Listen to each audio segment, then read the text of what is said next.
Hola, me presento, me llamo Roberto Carlos Osorio, estudié Economía y Negocios en la Escuela Superior de Economía y Negocios del 2007 al 2011. Me gustó mucho ese periodo.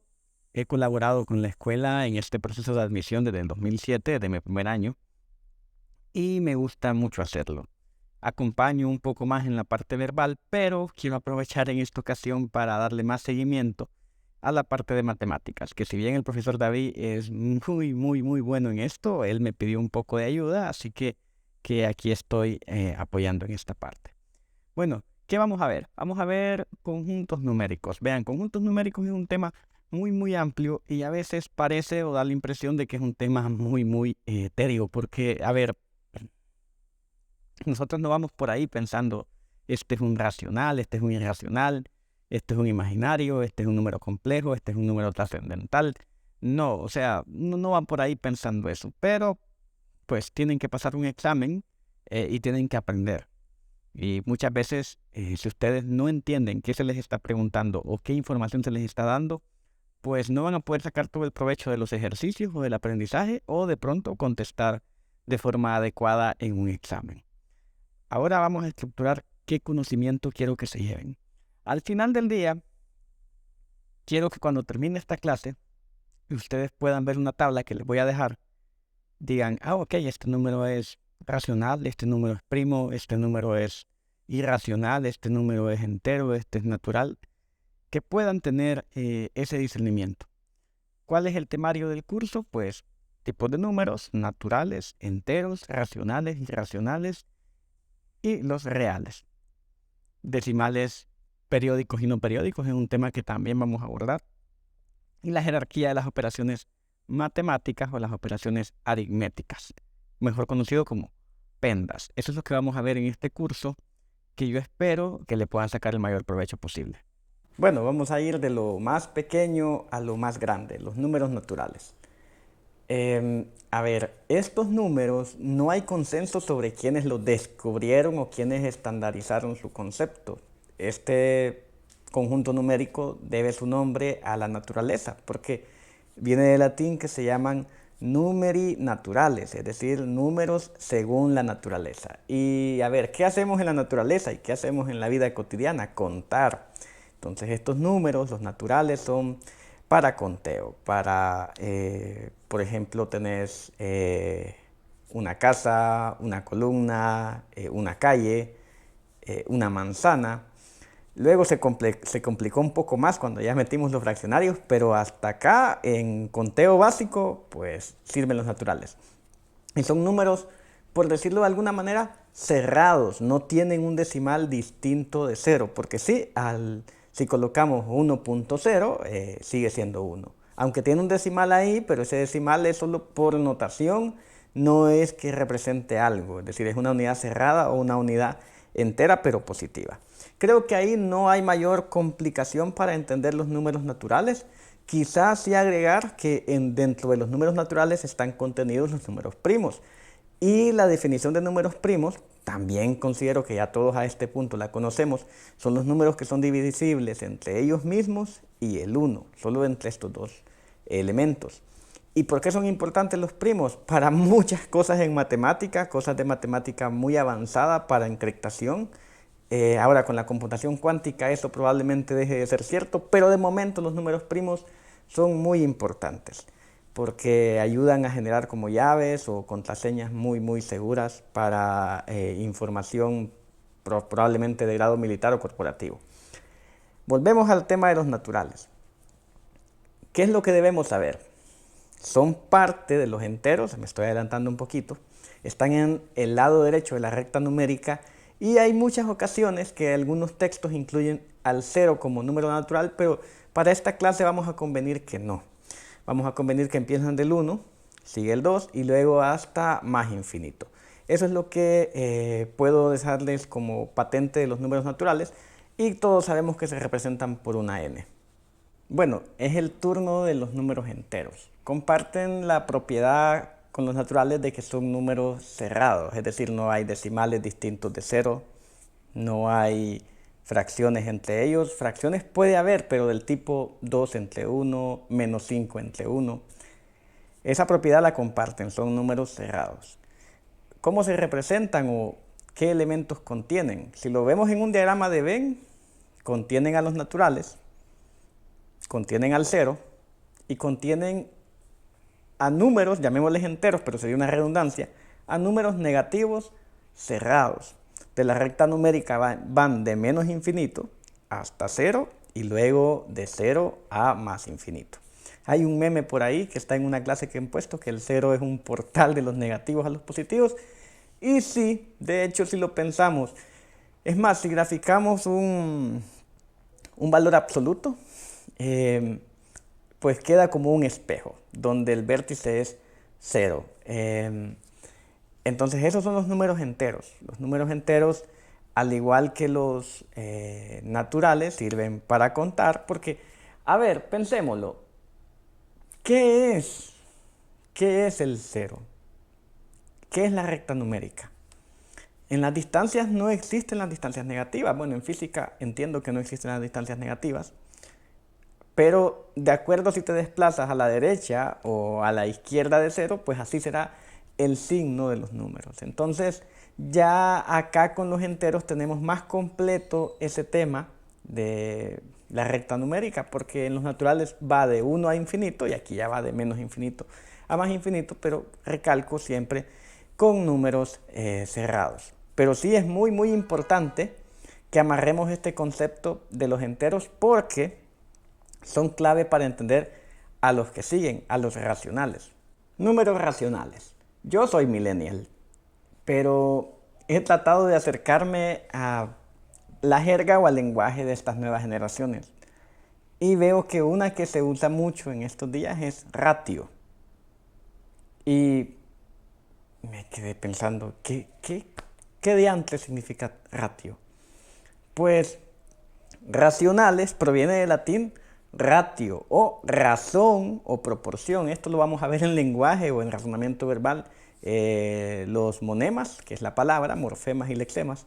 Entonces comparten el morfema, comparten el monema, comparten el lexema de de razón, ratio, racional. Es decir, que un número está dividido entre otro. Esos son los racionales. Los racionales al final del día son fracciones. Todo número entero o natural es racional porque está dividido entre uno. Pero por ejemplo, un 2/5, un -4/3, un 5/9 es racional. Es racional. Entonces creo que, espero que quede claro que en una fracción están muchas veces, no siempre, dos enteros involucrados. Porque puede haber razones o puede haber proporciones que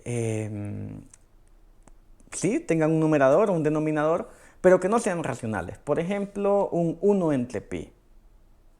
Sí es una fracción, pero no es un racional, porque pi es un número irracional. Para que un número sea racional, tanto el numerador y el denominador deben ser números enteros. Entonces, quiero que se queden con esa definición. Creo que marea un poco la perdiz, pero por favor, traten de tener claro esto. Para que un número sea racional, deben ser fracciones de dos números enteros, tanto en el numerador como en el denominador. Y aquí ya viene otro tema, que vamos a hacer un pequeño apéndice aquí, de los números, las fracciones propias y las fracciones impropias. Una fracción propia es cuando el resultado de dividir el numerador entre el denominador es menor que 1. Puede ser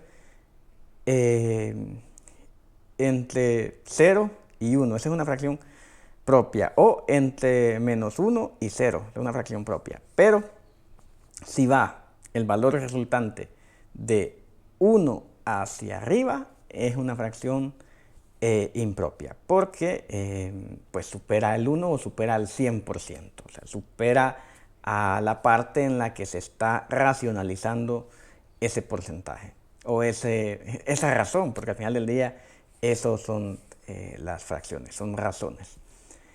Vamos a ver más a detalle esto de cómo identificarlos. pero de momento creo que con esa explicación me puedo quedar para los números racionales. Números irracionales. Si vemos estos conjuntos numéricos en un diagrama de Venn o en un esquema, vemos que los racionales contienen a los enteros contienen a los naturales, al cero y a los negativos, y los naturales contienen a los números primos. Pero los irracionales están fuera de esa línea jerárquica y están en un mundo aparte ellos, son un universo aparte. ¿Por qué? Porque son números muy especiales. Por ejemplo, pi, que tiene decimales no periódicos infinitos, nadie sabe cuántos dígitos tiene pi. Probablemente nunca lo sepamos. De hecho, hay una historia en que si, por ejemplo, a cada número le asignas una letra, en pi está la historia de tu vida y esto se le conoce como el número de Dios. Está, por ejemplo, tu número de DUI, cuando ya tengas DUI, tu licencia de conducir, tu NIT, ya extinto NIT, tu fecha de nacimiento, tu nombre completo, el nombre de tus papás, el nombre de tus hermanos, de tus mascotas, están todo en pi, está la historia del universo, está la Biblia contada completa. O sea, a ver, son de pronto pajas mentales que los matemáticos se inventan, pero es para ejemplificar la infinidad que representa pi. Entonces pi, a pesar de tener una parte entera que es 3, tiene una parte decimal que es pues infinita en cuanto a dígitos. Entonces es un número irracional, no cabe bajo ninguna de las cosas que hemos estado viendo antes. ¿Qué números son irracionales también? El número neperiano, el 2.71, que los que ya están familiarizados con logaritmos alguna vez han visto. Y algunas raíces. Algunas raíces, por ejemplo, raíz de 4 es 2, ese es un número entero, tranquilamente. Pero raíz de 2 también te da un número con una parte entera y una parte decimal no periódica infinita. Entonces, esos son números irracionales. Bueno, creo que aquí ya agoto la parte de definiciones y hoy sí vamos a ver un poco de cómo se operan los conjuntos numéricos o cómo se operan los números en los conjuntos numéricos distintos y algunos temas de notación probablemente y algunos temas de dudas. Ya hicimos hincapié en las diferentes definiciones que hay de los conjuntos numéricos, en algunas acotaciones importantes a realizar y en esta ocasión les voy a explicar en qué orden deben realizarse las operaciones de estos conjuntos numéricos, porque a ver, a veces nosotros vemos una variable, por ejemplo, podemos ver esto, 2 más x más y igual 18, por ejemplo. Pero esto y esto a la larga también son un número o también aceptan números. Esto sí es una constante y esto también es una constante. Pero el famoso método PEMDAS, que esto no es más el orden en que deben realizarse las operaciones, aplica tanto para estos fulanos de aquí como para este par, tanto para variables como para constantes. Este método aplica para todos, entonces conviene tener eso en cuenta. Ahora sí, vamos al tema de ver la jerarquía u orden en que deben realizarse estas operaciones. Como es una jerarquía, la forma que se me ocurre a mí más fácil de representar esto es con una pirámide y probablemente si lo buscan en libros de texto o en internet también lo encontrarán igual. Esa pirámide tiene 4 niveles. Esta de acá yo le llamo la de los agrupadores. La P es por paréntesis, que acá no solo van los paréntesis, también pueden ir las llaves, pueden ir los corchetes y obviamente los paréntesis. Luego aquí van los exponentes. Exponentes. Y también los radicales, porque a ver, un exponente es esto, o sea, es por ejemplo a elevado a la b. Y un radical es algo que está dentro de un radical o una raíz. Pero otra forma de expresar estos radicales es, por ejemplo, así. A elevado a la b sobre c. Así. Es lo mismo. Esto es colocar así. C a elevado a la b. Entonces, Un radical, como les mencionaba, también es un exponente. Luego van las multiplicaciones y las divisiones.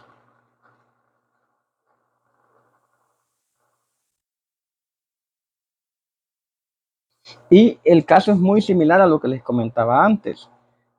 Una multiplicación no es más, mejor dicho, una división no es más que una multiplicación por una fracción. Por ejemplo, esto es una multiplicación, 2 por 2, pero esto es una división, 2 por 5 medios es una división. Entonces, eh, sí conviene tener en cuenta que son lo mismo y que por lo tanto están agrupados en el mismo orden jerárquico.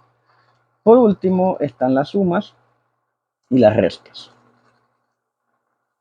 Y al igual que con los exponentes y con las multiplicaciones y divisiones, las sumas y restas son lo mismo porque, a ver, una resta realmente no existe. Lo que existe es una suma de números negativos. Por ejemplo, tienes 2 y a 2 le sumas un menos 5 por ley de signos, más por menos da menos, esto sería 2 menos 5.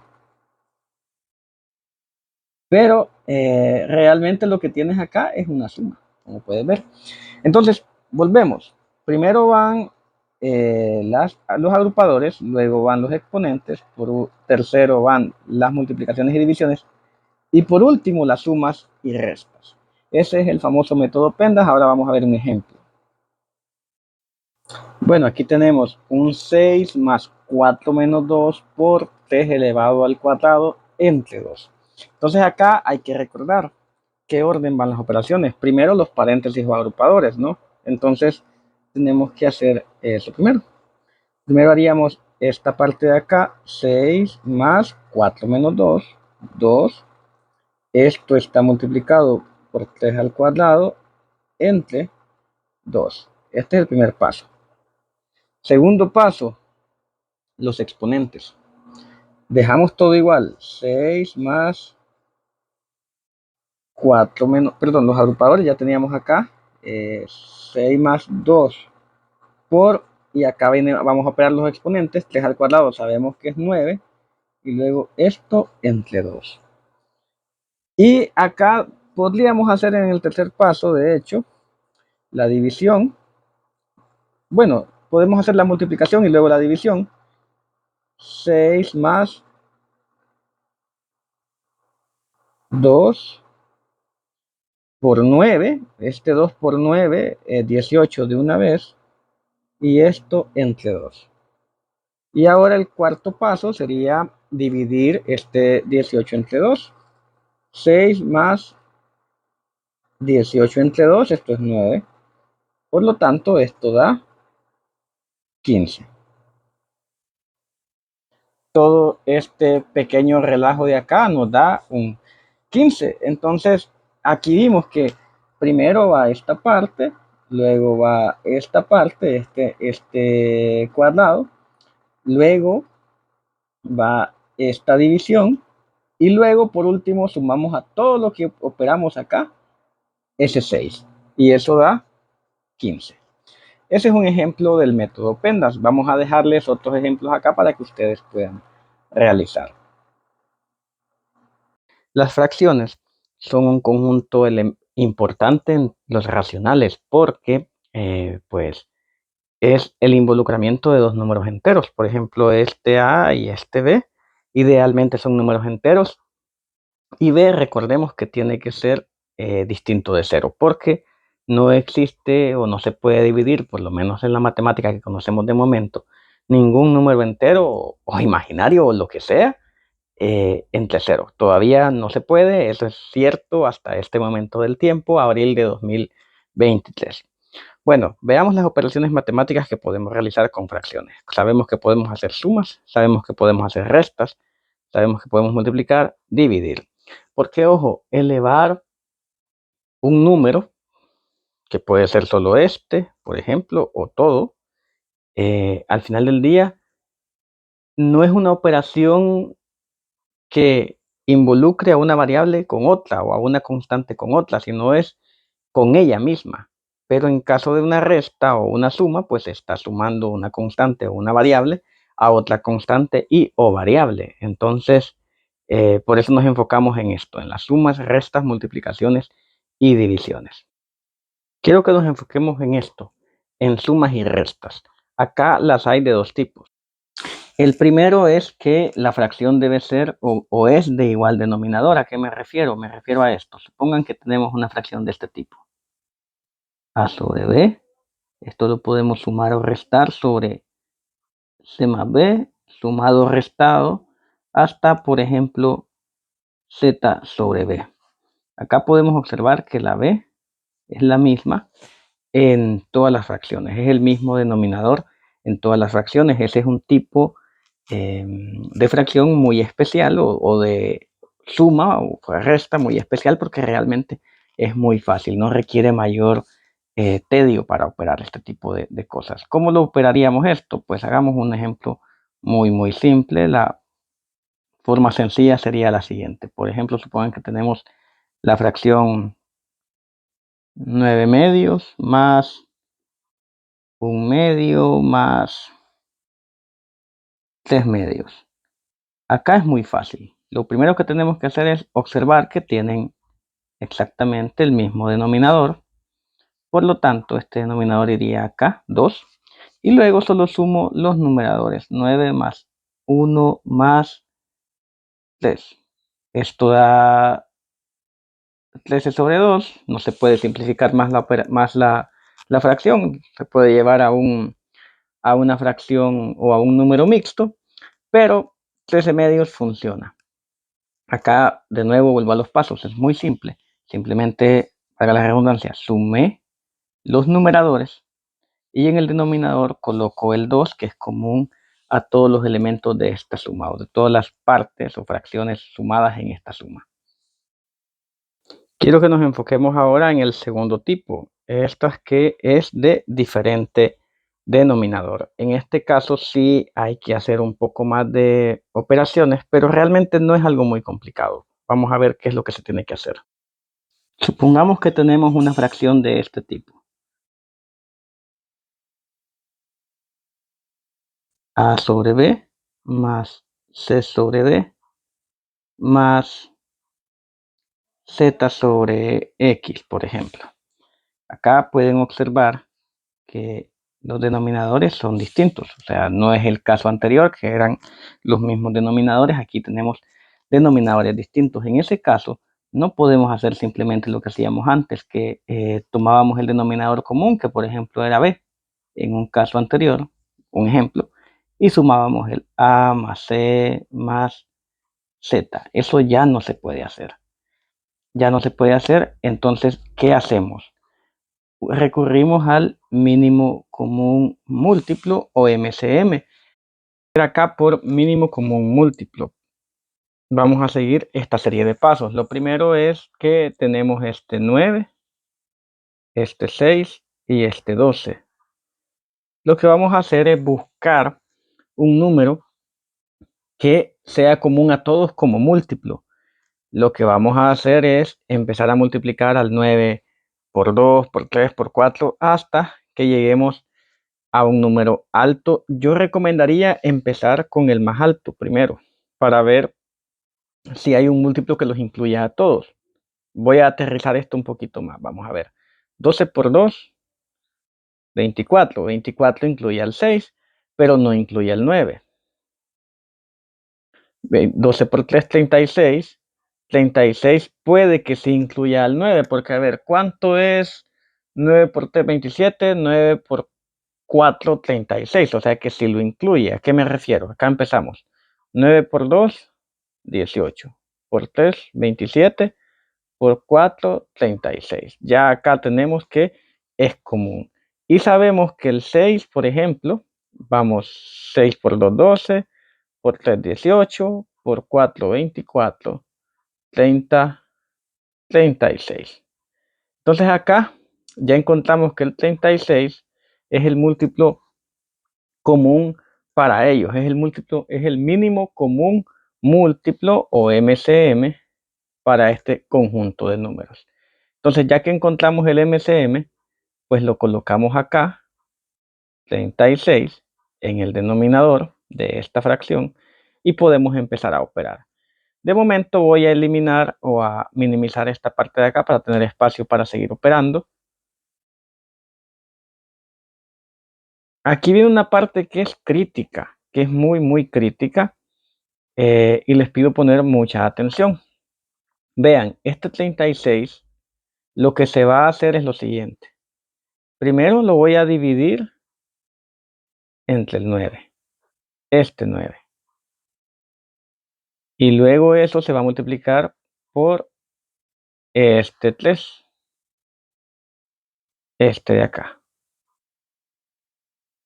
Entonces ya tenemos el primer elemento. Luego hacemos lo siguiente para los demás.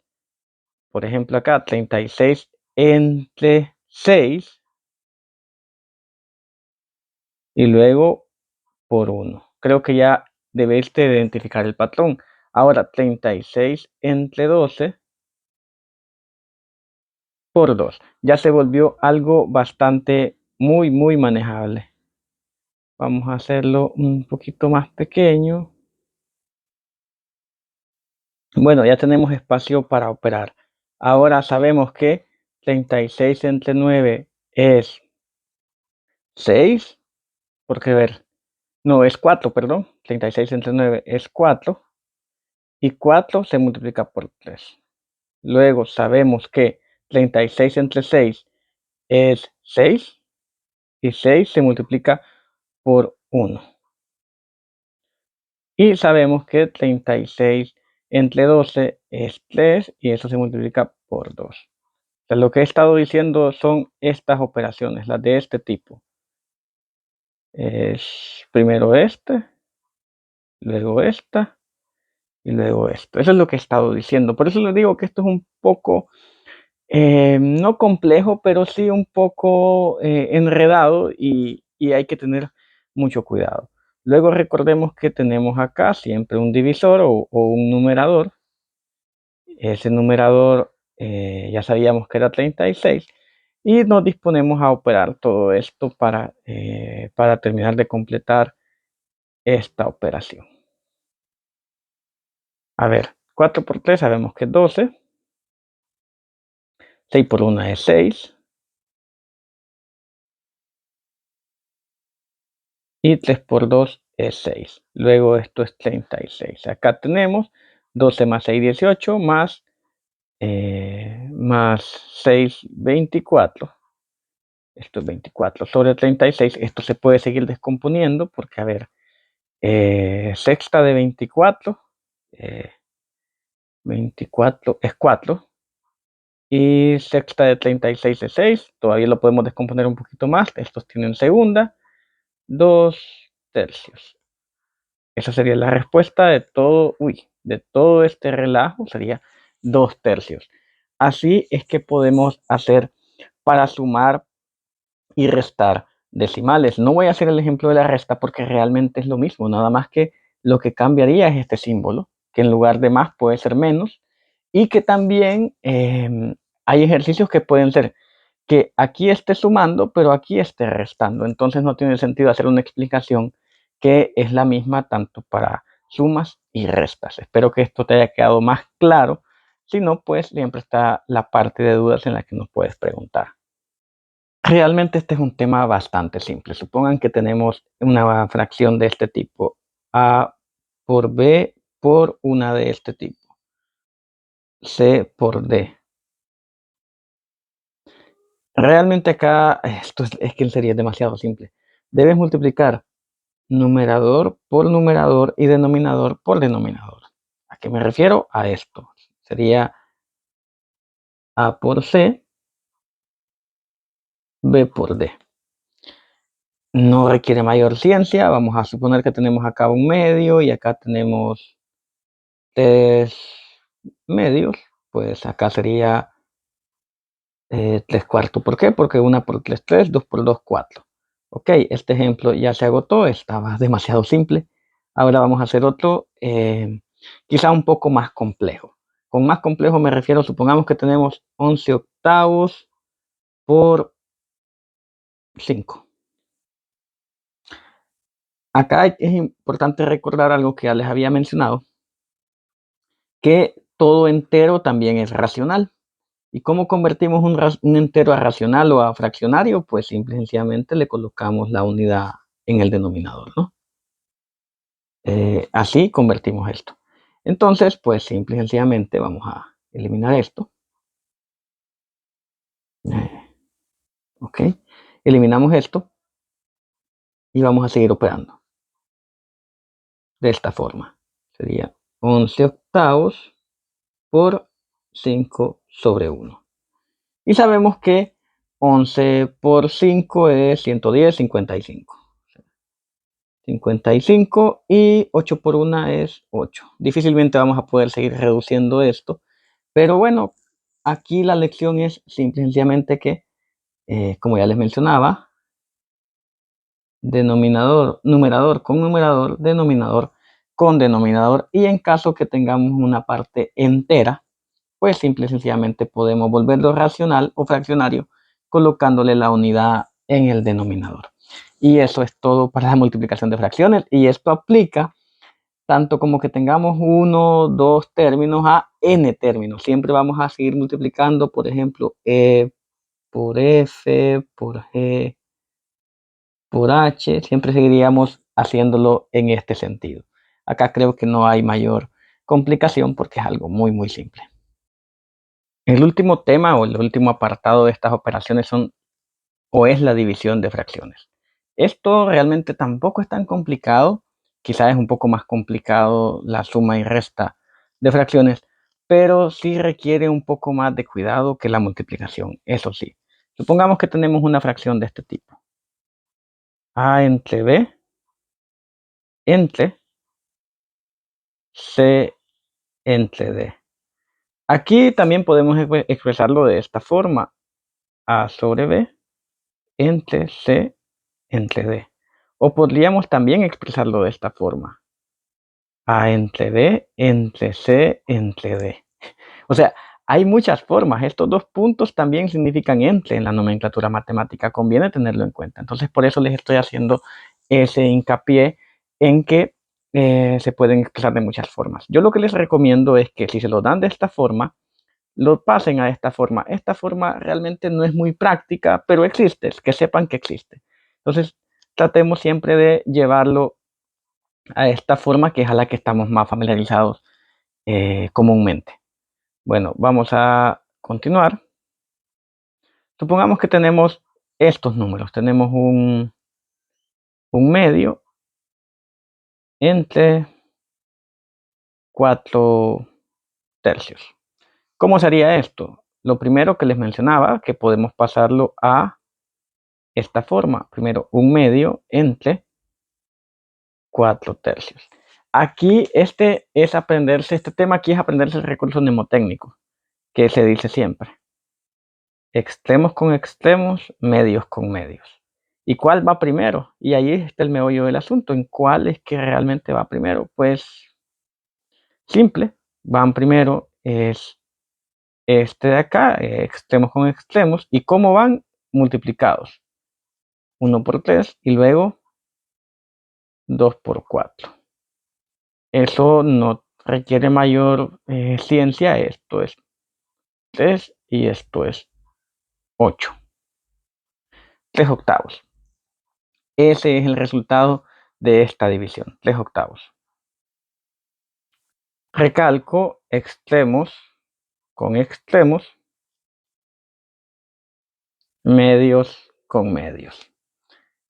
Y de nuevo, tener en cuenta que acá no es que se deban dividir, sino que aquí se multiplican, ya colocados en este orden de extremos con extremos, se multiplican y se multiplican medios con medios. Creo que más allá de esto no se me ocurre algo que pueda explicarles, pero con esto yo espero que haya quedado muy claro y que pues puedan aplicarlo en los ejercicios y de pronto ejercicios del examen que les puedan venir de este tipo, que créanme, de este tipo de ejercicios vienen en los exámenes de selección. Es muy probable que vengan.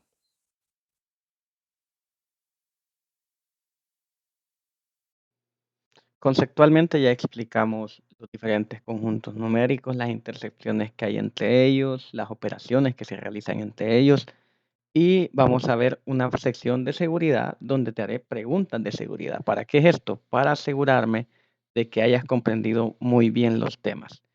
Acá te puedes ver un cuadro o una tabla donde están los diferentes tipos de conjuntos numéricos, irracionales, racionales, enteros, naturales y primos. Y hay unos números ejemplo. Si no logras comprender esta tabla perfectamente, aquí puedes poner pausa al video para verla detenidamente, pues probablemente no entendiste el tema. Entonces, si no puedes seguir adelante con la comprensión completa de esta tabla, te aconsejo que vuelvas a repasar todo el video o que hagas las preguntas pertinentes a los ayudantes, a David o a mí. Por último, están las preguntas de seguridad para las fracciones. Acá puedes sumar, multiplicar, dividir, restar, tanto constantes como constantes con variables. Esto es muy importante para que puedas validar si tuviste toda la retentiva o con la comprensión de todos los temas que estuvimos brindando.